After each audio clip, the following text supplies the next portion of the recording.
Paz do Senhor Jesus, irmãos que estão aqui no canal Semeando Vida, que Deus abençoe a sua casa, a sua vida, em nome de Jesus. Irmãos, hoje eu estou aqui com o missionário Paulo Adams, uma bênção de Deus que veio aqui no canal Semeando Vida contar o seu lindo e forte testemunho para a glória de Deus. Né, irmão? Amém. A paz do Senhor Jesus, eu me chamo Paulo Adams, como o irmão Elton falou, estou missionário para a obra de Deus.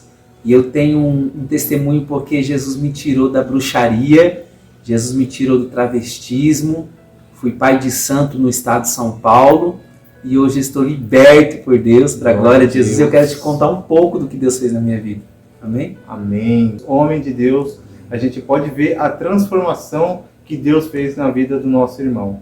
Irmãos, eu quero pedir a todos vocês que já compartilhem esse vídeo, se inscrevam no canal se você não é inscrito, deixe o seu like. Isso ajuda a impulsionar esse vídeo para mais pessoas e muito mais almas serão alcançadas para a glória de Deus. E que todos fiquem na paz do Senhor Jesus Cristo. Amém? Graça e paz a todos os irmãos que estão assistindo. Eu me chamo Paulo Adams, estou missionário pela obra de Deus e eu quero te contar um pouco do que Deus fez na minha vida.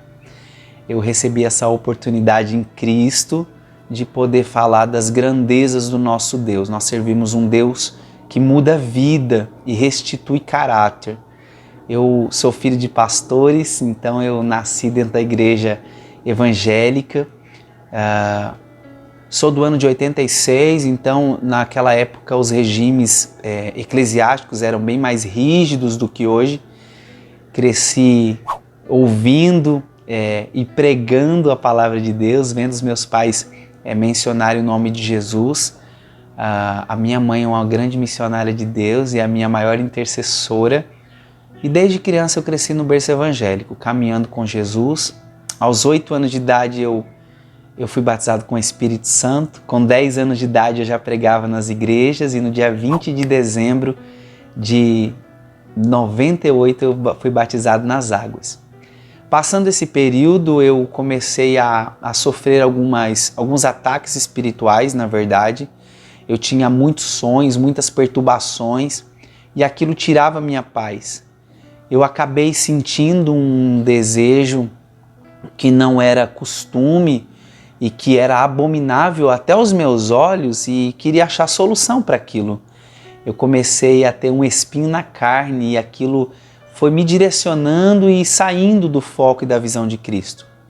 Bom, eu me achei homossexual no mundo e eu queria entender esse processo, sofrendo tantas perseguições religiosas por conta disso, tentando achar o motivo para aquele tal sentimento. Eu tenho uma tia, a minha tia foi um bandista há mais de 30 anos e hoje, para a glória de Jesus, ela serve ao Senhor Jesus. A minha tia me levou para um terreiro de Umbanda, onde eu fui atrás, na verdade, queria entender o motivo daquela situação. E passando um tempo, eu fugi da casa da minha mãe e fui morar nesse terreiro. Quando eu cheguei dentro desse terreiro, eu achei muito legal e me encantei com os barulhos dos atabaques, com as cores, o fio de conta, a cor da roupa, aquilo me encantou. E eu fui entendendo sobre a religião. Com 13 anos eu fugi da casa da minha mãe e fui morar nesse terreiro, porque eu achava que a minha situação, minha condição homossexual era se dada a algum espírito ou porque fui designado para aquilo. Passando algum tempo, eu recebia uma entidade chamada Maria Mulambo, inclusive eu tenho ela tatuada nas minhas costas e me escravizou por mais de 12 anos. Ela incorporava em mim com 13 anos de idade, fazia consulta para garotas de programa e travestis da cidade onde eu morava. E um certo tempo eu acordei dessa entidade e tinha muitos travestis ao meu redor. E eles fizeram um convite, disse: Paulo, você já tem um corpo em evolução e se a gente aplicar hormônio em você, vai crescer peito e você pode trabalhar com a gente na rua. Então eu, partindo toda contra a palavra de Deus em Romanos capítulo 1, versículo 27, que Deus abominou as paixões infames, eu fui para o mundo da prostituição. E lá nas ruas eu conheci o que era droga, conheci o que era bebida, conheci o que era o vício e me prostituí por mais de 6 anos. Eu com 13 anos de idade estava me prostituindo nas marginais da cidade de Itu. E ali eu fiquei por um bom tempo. Eu me lembro que com 2 anos morando dentro desse terreiro, eu tomei todas as camarinhas de Umbanda. O que é isso? É um ritual litúrgico para o sacerdócio umbandista aqui no Brasil. E me formei pai de santo de Umbanda. Recebi as chamadas 7 linhas de Umbanda e todas as divindades que eles cultuam, as deidades que eles cultuam. Estudei muito para aprender. Eu me lembro que eu assumi um relacionamento homoafetivo com 14 anos de idade e fui embora para uma outra cidade mais no interior de São Paulo. Chegando lá, eu sofria muito, eu apanhava muito da pessoa que eu morava e eu me prostituía. Por muitas noites eu me prostituí por um prato de comida porque eu não tinha ninguém que pudesse me ajudar. Eu não queria ser cristão, eu queria entender aquilo que acontecia comigo. E eu achei na Umbanda aquela oportunidade de entender. E eu acreditava tanto no que os guias me diziam, acreditava tanto, a minha fé, eles eram a minha vida. Então eu dediquei esse momento para eles. Eu me prostituía à noite, eu entregava o dinheiro na mão da pessoa que eu morava e eu apanhava todos os dias dessa pessoa. Um dia eu não aguentava mais sofrer, eu fugi da casa do agressor e fui morar na rua. Eu fiquei 1 mês morando na rua e dormindo na porta do conservatório da cidade de Tatuí. E ali eu fiquei um bom tempo. Muitas pessoas faziam as entregas para as comidas, as pessoas em situação de rua, algumas denominações, e eu comia, tive meu papelão e dormi na rua. Eu sabia que Deus estava escrevendo uma história para mim. Eu sabia que Deus ainda tinha algum plano, mas naquele momento eu não tinha expectativa de vida alguma. Então eu me entreguei nas drogas, na prostituição. Em um certo tempo começaram a matar as pessoas que dormiam na rua, tacavam fogo, perseguiam. Eu, por acreditar naquelas divindades, eu fui dormir dentro do cemitério da cidade. Eu pulava o muro toda noite para não ser perseguido pelos agressores e dormia dentro do cemitério da cidade. Quando foi um dia eu não aguentava mais, eu disse, eu preciso sair daqui. Então eu me lembro que a parte de trás do cemitério tinha um orelhão público. Eu liguei para o meu pai e disse, pai, pelo amor de Deus, me tira daqui. Eu estava muito magro, doente, tinha adquirido inúmeras doenças venéreas no mundo da prostituição. E aquilo foi acabando comigo e eu estava muito magro, muito abatido. Eu me recordo que um certo dia, nesse tempo, o meu pai disse para mim assim, filho, a porta da minha casa sempre vai estar aberta para você, mas tem que ser crente. Eu não queria ser crente. Porém eu disse, é melhor eu ir para a igreja forçado do que passar fome na rua. Então eu fui para a casa dos meus pais. E ali eu não fiquei nem 15 dias, caminhando pelo bairro, escutei uns barulhos de atabaque, fui bati na porta, era uma pessoa que me conhecia do primeiro terreiro. E disse para mim, Paulo, nós estávamos procurando por você. Eu vivi uma experiência afro-religiosa aqui no Brasil durante muitos anos. E o que aconteceu nesse período, eu fui designado a ser o pai pequeno da casa, ou seja, era o segundo líder daquela comunidade, daquele terreiro, de Umbanda. E como pai pequeno ou segundo líder, eu era quem fazia os cultos às entidades de esquerda, Exu, Pombagira. Eles vinham porque eu cantava, ia embora porque eu mandava.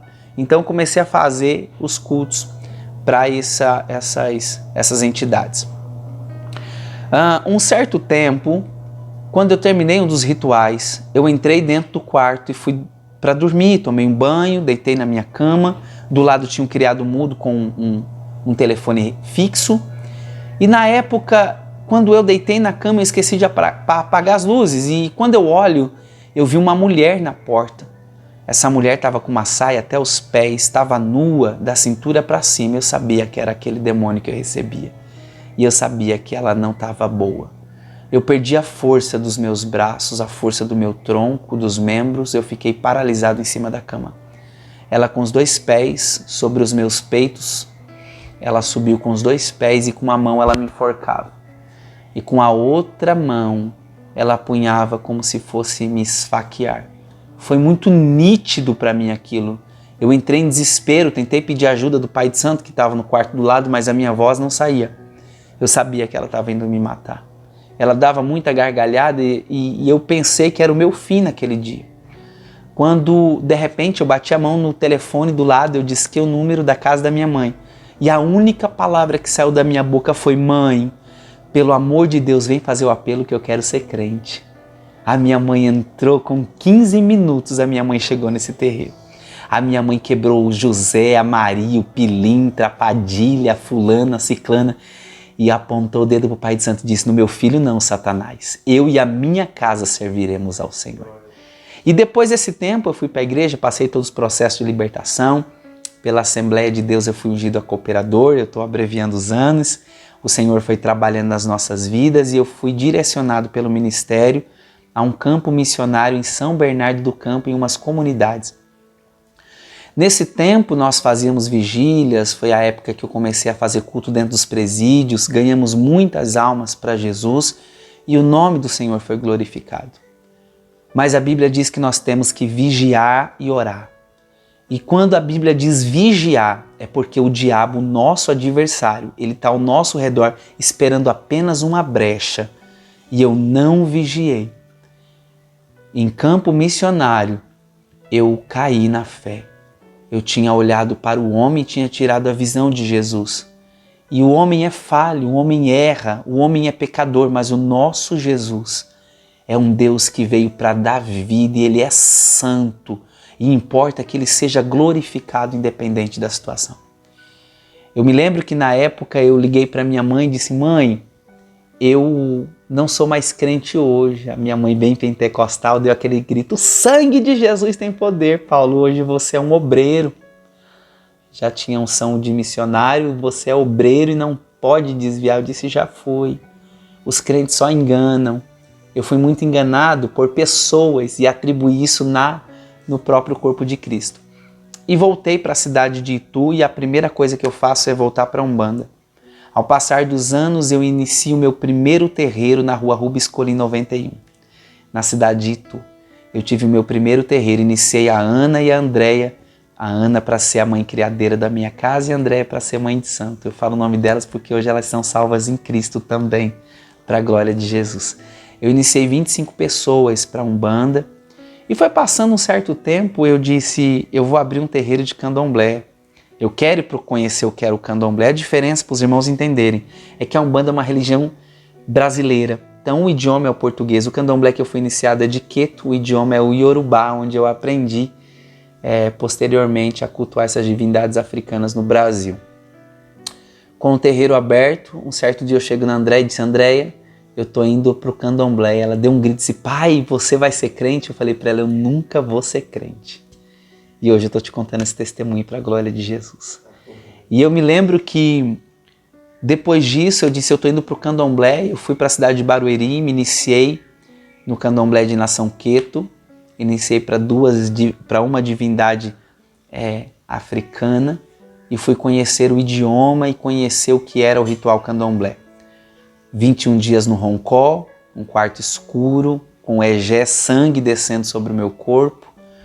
21 dias, 7 dias, 1 ano sem poder fazer muitas coisas, em obrigações religiosas. E esse tempo foi passando e eu tomei obrigação de 1 ano e assim por diante. E eu vivi dentro da casa de candomblé, então eu aprendi vivendo o que era a cultura afro-religiosa aqui no Brasil.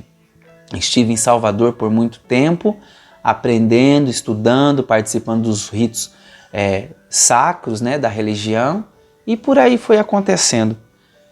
Aconteceu que um dia eu fui na casa da Andréia, dessa minha filha de santo, e bati na porta da casa dela e ninguém saiu. Eu disse: Andréia deve estar me roubando. Quem conhece a religião de matriz africana sabe que se gera muito dinheiro, se acontece muito dinheiro. E eu falei: deve estar usando as minhas deidades para poder usufruir para si. Então eu fui pelo Brasil cantando candomblé em muitos lugares, em muitos estados do Brasil. E um certo dia a minha mãe fazia um culto na quinta-feira à tarde, culto missionário na casa dela. A essa altura eu já tinha muita raiva de crente, tinha muito ódio de crente, não queria saber de nenhum. Eu jogava pedra nas irmãs que iam para a igreja, fazia escândalos na porta das igrejas, fazia os pastores passar vergonha, até o dia que Jesus quis. E eu me lembro que num desses cultos eu falei que a minha mãe, ela fazia, eu disse: eu vou abrir um terreiro perto da casa da minha mãe, porque o barulho do atabaque vai atrapalhar o culto dela. E eu fiz. Peguei uma casa, minha casa tinha 8 cômodos, na frente eu tinha uma garagem, no fundo era o barracão. E um certo dia, eu estava lá no fundo colhendo algumas ervas, algumas plantas medicinais que eu tinha para um outro ritual. A campainha tocou e um dos filhos de santo disse: pai, tem uma mulher te chamando. Eu falei: manda ela entrar. Essa mulher chegou e disse assim: você que é o pai de santo daqui? Eu disse: sou. Ela para mim: você faz trabalho de amarração? Eu falei: faço, já juntei homem com homem, mulher com mulher, eu sei fazer. E ela disse: é bom? Eu falei: sou. Ela disse: meu marido foi embora, você pode trazer ele de volta? Eu digo: posso. Segunda-feira, dia de fulano e ciclano, você traz aqui 7 galinhas para o primeiro sacrifício. A gente vai cortar essas galinhas. Eu me recordo que quando foi segunda-feira, essa mulher chegou com a foto do homem, com um saco cheio de galinhas e com o dinheiro para me pagar. Quando eu estou cortando a galinha, aquela pombagira que eu recebia, que me escravizou por mais de 12 anos, soprou no meu ouvido e falou assim para mim: ela é crente. Eu mandei chamar a mulher e falei: você é crente? Ela falou: sou, moço, mas na minha igreja não revela não, pode continuar. Então eu continuei o trabalho da mulher. Ela disse: quantos dias o meu marido vai voltar? Eu disse: com 13 dias. Deu 7 dias, o marido dela não voltou. Deu 13 dias, o marido dela não voltou. E eu fui para a casa de Exu perguntar o porquê que ele não tinha voltado e ninguém me respondia. Eu usava roupa de matriz africana, eu usava o rechilier, o torso, o fio de conta, os colares, e assim eu andava de noite. E eu me lembro que eu coloquei essa roupa, coloquei a foto do homem num bolso e o dinheiro no outro para devolver. Existe uma coisa chamada caráter e ela é forjada dentro da nossa família, né? Não é religião quem dita isso. E foi passando, e eu passando pela rua para achar o endereço dessa mulher, eu tive que passar na rua da minha mãe. E a minha mãe estava do lado de fora varrendo a casa. Quando a minha mãe me viu trajado daquele jeito, ela disse assim: varão valoroso, servo do Deus vivo, você é o vaso que Jesus falou para mim que ia me dar, Paulo. E eu disse: mãe, para, não fala isso não, eu sou pai de santo, você está queimando meu filme. E eu não sabia que naquele momento ela estava profetizando na minha vida, como o profeta Ezequiel profetizou no Vale de Ossos Secos. A minha mãe foi Ezequiel e eu era o osso seco. A minha mãe me via vestido de mulher na rua, corria, me abraçava e dizia assim: você é o varão que Jesus me deu. As irmãs da época diziam assim: irmã, você ainda ora para o Paulinho? A minha mãe dizia assim: fica quieta, o meu filho está no mundo, mas não é do mundo, pertence a Jesus. Quando nós temos confiança no Deus que nós servimos, você pode passar por situações que for, Deus ainda tem solução. A partir disso eu subi, a minha mãe disse: vem tomar um café com a mãe. E eu conversando com a minha mãe, e eu daquele jeito vestido como pai de santo, e a minha mãe me abraçando, falando do amor de Jesus. E eu dizia: não fala de Jesus para mim que eu não quero saber, não vem com negócio de crente. E ela começou a conversar comigo. Foi passando as horas, eu lembrei que tinha que devolver o dinheiro e a foto, porque o trabalho não havia dado certo, eu tirei a foto do bolso. Eu disse: mãe, você conhece essa pessoa? A minha mãe olhou e disse: meu Deus, Paulinho, esse daqui é o pastor ali da rua de baixo. Foi naquele dia que eu descobri que macumba não pega em crente. Foi naquele dia que eu descobri que feitiço não pega em ungido. Porque a Bíblia vai dizer: e aos seus anjos dará ordem ao teu respeito. Praga alguma chega à tua tenda. Então, para você que está assistindo esse vídeo, não existe feitiçaria para acabar com o seu relacionamento. Não existe trabalho para fechar a porta de emprego. Se você tem o sangue de Jesus, Ele vai te cobrir desde a sua saída até a sua chegada. Existe um Deus que te guarda. Eu peguei, fiquei cheio de raiva, fui na porta da casa dessa mulher. Eu era uma pessoa bem escandaloso, bem agressivo. Fui preso 3 vezes, sendo 2 por agressão. E eu me lembro que essa mulher pegou e disse para mim: o meu marido não voltou. Eu falei: você não falou para mim que ele era crente. Tô aqui a foto, tô aqui o seu dinheiro. Se você me ver na rua, você atravessa a calçada. Passaram-se muitos anos, eu encontrei, um dia fui ministrar numa igreja, encontrei com ela. Mas eu creio que Jesus vai fazer a obra completa. Vamos orar. Foi passando um tempo, eu disse: essa mulher vai me sujar aqui, essa mulher vai queimar o meu filme e eu preciso sair daqui. Então eu fechei o meu terreiro na cidade de Itu e fui para a cidade de Sorocaba, assumi um relacionamento ou outro, relacionamento homoafetivo, fui para Sorocaba. Chegando em Sorocaba, a primeira coisa que eu fiz foi abrir um terreiro. Abri um terreiro e eu tocava macumba de segunda a sábado, sexta-feira, candomblessista não trabalha. Nós fazíamos parte da junta que fazia a Marcha do Axé na cidade de Sorocaba e organização da Marcha do Orgulho LGBT. Um certo dia eu estava descendo para a praça, pelo Orgulho LGBT, eu escutei uma voz que disse para mim assim: Paulo, eu estou voltando. Eu olhei para o companheiro e disse: você falou comigo? Ele disse: não. Olhei para o lado, falei: alguém falou comigo? E todos disseram: não. E aquilo foi mexendo comigo, eu dei 6 passos, escutei a voz de novo e disse assim: Paulo, eu estou voltando. Eu pensei, os guias não é porque eu conheço a voz dos meus guias. E falei com a pessoa: eu estou escutando vozes. E a pessoa disse: vai embora, vai para casa. Naquele tempo, Jesus já estava se achegando próximo a mim. Eu me lembro que eu fiz um trabalho. E nesse trabalho eu recebi uma direção dessa entidade que eu recebia, dessa pombagira, que eu fizesse um sacrifício para ela dentro de um cemitério em Recife, um cemitério de Santa Amaro. Se você é pernambucano, sabe que o cemitério de Santa Amaro é um cemitério tombado como patrimônio histórico. Eu entrei dentro do cemitério para fazer o sacrifício e quando eu olhei, eu vi um monte de... na lápide eu vi um monte de alguidais, um monte de coisa. Eu fiquei hospedado no sítio de Adão, foi o pai de santo da finada Clara Nunes. E eu fiz a oferenda, aquela entidade incorporou e disse: eu estou aqui nesse cemitério. Foi passando, voltei para o sítio de Adão, estava tendo um toré de Jurema, quem é da religião sabe o que eu estou dizendo, onde se cultua caboclos e índios, e ali veio um esquerdeiro, um espírito chamado Tranca-Rua das Almas. Ele me parou e disse: seu pai de santo, vai para Campinas, porque eu tenho um lugar a ser consagrado dentro daquele cemitério, daquela calunga. Então eu saí e vim para casa, para Campinas, fiquei hospedado num bairro chamado Dique 4 e de lá eu fui para o cemitério da cidade, onde até hoje existe uma lápide escrito: aqui tributo a Tranca-Rua das Almas. E eu ofereci as minhas oferendas. E eu era cheio de querer zombar de crente, do mesmo jeito que eu estava. Eu fui lá na casa da minha mãe, peguei o carro, desci na porta da casa da minha mãe e disse: mãe, você fala tanto de Jesus para mim, que eu fui lá em Recife, Maria fulano estava enterrado. Cheguei lá em Campinas, fulano estava enterrado. A minha mãe disse: você foi em túmulo errado. Eu disse: não fui não. Ela: experimente no túmulo do meu Cristo. O meu Jesus não está em parede, meu Jesus não está em lápide, meu Jesus não está em terra. O meu Jesus é vivo. O meu Jesus é vivo. Eu disse: lá vem a senhora com esses assuntos de igreja. E nesse tempo em Sorocaba, eu continuando os trabalhos, eu trabalhava e abri uma boate, onde cuidava de garotas de programa. E ali era uma zona, né, conhecida como zona.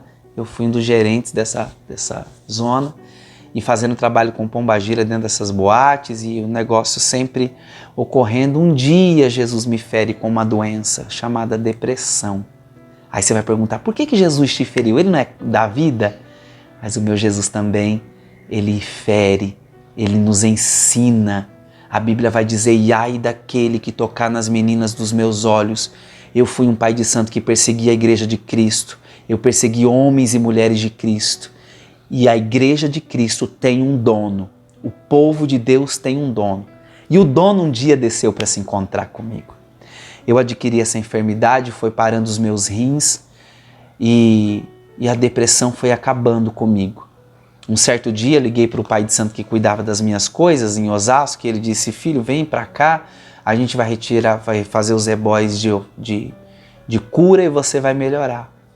Eu tirei todos os ebóis. São 360 oduns, são caminhos para se curar, para se tirar ebó, para se fazer oferendas. São mais de 360 deuses que não fez o que um Jesus fez na minha vida. Então aquilo me deixou mais impactado. Eu me lembro que eu cheguei para minha casa em Sorocaba, eu coloquei as malas na porta, cheguei no fundo de casa, tinha um caibro no teto, eu amarrei uma corda no pescoço e disse: para mim não tem mais jeito. Eu não quero ser mais candomblessista, não quero ser um bandista e também não quero ser cristão. Nesse tempo eu amarrei a corda e escutei um vizinho colocou um hino que dizia assim: mas eu sei, Jesus te olha e te vê, e diz: filho, eu vou te socorrer, do pó e das cinzas eu vou te levantar, sou o teu Deus. Vendavais de Shirley Cavalhais. E eu conheci aquele louvor desde criança. Porém, eu estava tão perturbado que eu pensei que o próprio Jesus estivesse despedindo de mim. Quando eu fui pular da cadeira, coloquei a mão no pescoço para me despedir da vida e a corda se desfez da minha mão como quem pega a farinha. Era o joelho da minha mãe orando e Deus escrevendo uma nova história para mim. Não entendendo o processo, eu corro para uma ponte que tinha próximo da minha casa. Quando eu pendurei da ponte, era abaixo do rio Sorocaba e todo mundo me olhando e alguém gritando: "Ah lá, o rapaz vai se jogar". De repente eu peguei o celular, liguei para minha mãe, minha mãe estava vindo do Rio de Janeiro e disse: "Mãe, hoje é o último dia que a senhora escuta a minha voz". A minha mãe disse: "Por quê, filho?" Eu falei: "Porque eu estou em cima de uma ponte e eu vou pular". A minha mãe disse: "Você não vai não, porque..." Por que eu não vou pular? Eu já estou aqui, para mim não tem mais saída. Ela disse: "Paulo, você não vai pular. Em 1986 eu estava com você no meu ventre descendo o tanque batismal. Deus levantou um vaso no meio da igreja e disse: filha, esse no teu ventre para mim é um vaso escolhido. Se os seus deuses mentem para você, o meu Deus não. Então larga tudo que você está fazendo aí e vem para minha casa agora.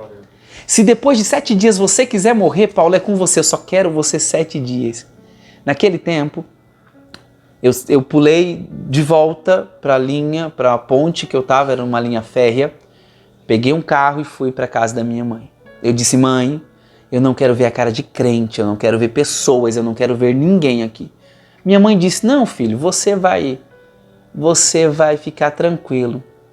Eu fiquei escrevendo uma carta suicida nesses 7 dias que eu fiquei. Eu não saí para a rua, eu não sei se choveu. A minha família levava comida para mim na porta do quarto e retirava, não tomava banho. Eu só queria morrer.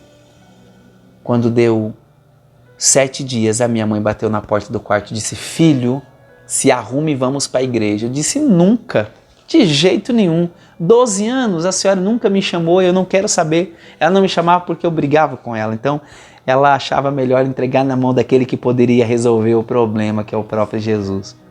Mas nesse dia, ela foi impulsionada pelo Espírito Santo e disse: filho, vamos para a igreja. Eu pensei: bom, eu vou fazer a alegria dela.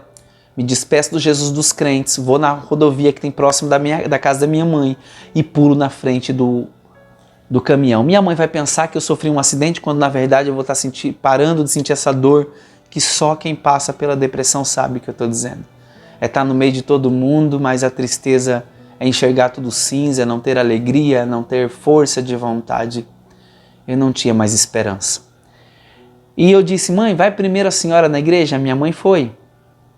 Eu coloquei uma roupa toda preta, que a candomblessista não pode usar preto. Quando eu estou subindo, como sinal de luto, quando eu estou subindo na porta da igreja de cabeça baixa, boné, todo mundo começou a gritar: olha lá, o pai de santo, pai fulano está aí. E nesse tempo, eu pisei no primeiro degrau da igreja, escutei a porta de um carro batendo. Quando eu olhei para o chão e fui levantando os meus olhos, era a Andréia, minha filha de santo. A Andréia estava diferente. Estava com uma saia à altura do joelho, com a Bíblia debaixo do braço, olhou para mim e disse: pai, Jesus me salvou.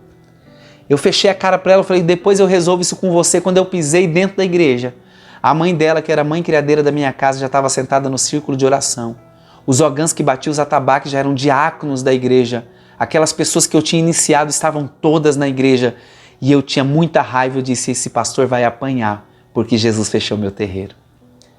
Eu me lembro que a minha mãe havia me dito que uma missionária ia vir do Japão para pregar e eu a conhecia desde criança, ela me conhecia na verdade. E eu tinha muita aversão aos cristãos. Eu me lembro que eu sentei no fundo com a cabeça baixa e eu disse: se ela vir do meu lado, se ela vir com revelação, eu jogo uma cadeira nela. Quando eu pensei nisso, ela já estava na minha frente. Ela apontou o dedo e disse: Paulinho, quanto tempo! Eu sabia que ia te encontrar no Brasil. Porque quando eu estava fazendo uma ponte aérea do Japão para o Brasil, eu fiquei em Frankfurt, na Alemanha, 4 horas. O Espírito Santo desceu dentro do saguão antes do avião para o Brasil chegar e disse: filha, no Brasil tu vai encontrar o meu servo Paulo, fale para ele que eu sou aquela voz que disse: Paulo, eu estou voltando. Paulo, eu estou voltando e tenho pressa. Naquela hora só eu sabia daquilo, então eu desmoronei, comecei a chorar e ela disse: tem mais, você entrou aqui dentro procurando a morte, mas o dono da vida está na casa e manda te dizer: volta hoje. Eu disse: Deus, se verdadeiramente o Senhor existe, eu não quero sair daqui com o mesmo sentimento que eu entrei. Eu não quero sair daqui com a mesma dor que eu entrei. Eu não quero sair daqui com os mesmos anseios que eu entrei. Se verdadeiramente, Senhor, existe, muda a minha história. E Jesus mudou a minha história. E o Senhor me disse, eu vou te levar às nações e o meu nome será glorificado sobre a tua vida. Eu abandonei a homossexualidade para servir a Cristo. Eu abandonei a religião de matriz africana em que eu vivi para servir a Cristo. Eu abandonei tudo para servir o reino de Deus. E eu posso te dizer, foi a melhor coisa que eu fiz na vida. Hoje eu acordo feliz, acordo contente. E desde então o Senhor tem nos levado, já são 21 estados brasileiros, 4 países pregando o Evangelho de Jesus e dizendo que o Senhor é bom. Atualmente nós trabalhamos numa associação, onde nós trabalhamos com crianças de abrigo infantil. Temos uma empresa que faz caravanas missionárias, nós trabalhamos hoje para o reino de Deus. Se você tem um filho que está na homossexualidade, na bruxaria, na prisão, ainda há esperança. Eu quero deixar uma palavra de meditação para você no livro de Jó, capítulo 42, versículo 2, diz assim: porque eu sei que tudo podes e que nenhum dos teus pensamentos pode ser impedido. A gente tem uma mania de pensar, o que Deus pensa de mim? O pensamento de Deus ainda é de paz sobre nós. Então entenda que independente da forma, das lutas, das provações que você tem passado, Jesus tem solução para o teu problema. Hoje eu trabalho com pessoas e consigo, através de Jesus, resgatar pessoas que estavam na homossexualidade, na bruxaria, na feitiçaria. São pessoas que se renderam a Jesus. Tem vários casos que posso dizer de pessoas que se converteram a Cristo através das nossas ministrações, da presença de Deus que nos é empunhada como responsabilidade.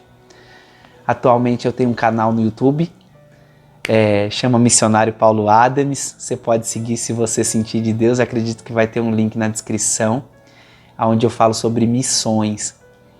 Mas eu tenho uma página no Facebook chamada Missionário Paulo Adams e também o Instagram, Paulo Adams _oficial. Me segue lá, eu tenho certeza que Jesus vai falar mais com você. Tem muita coisa para você ainda. Deus abençoe, fique na paz.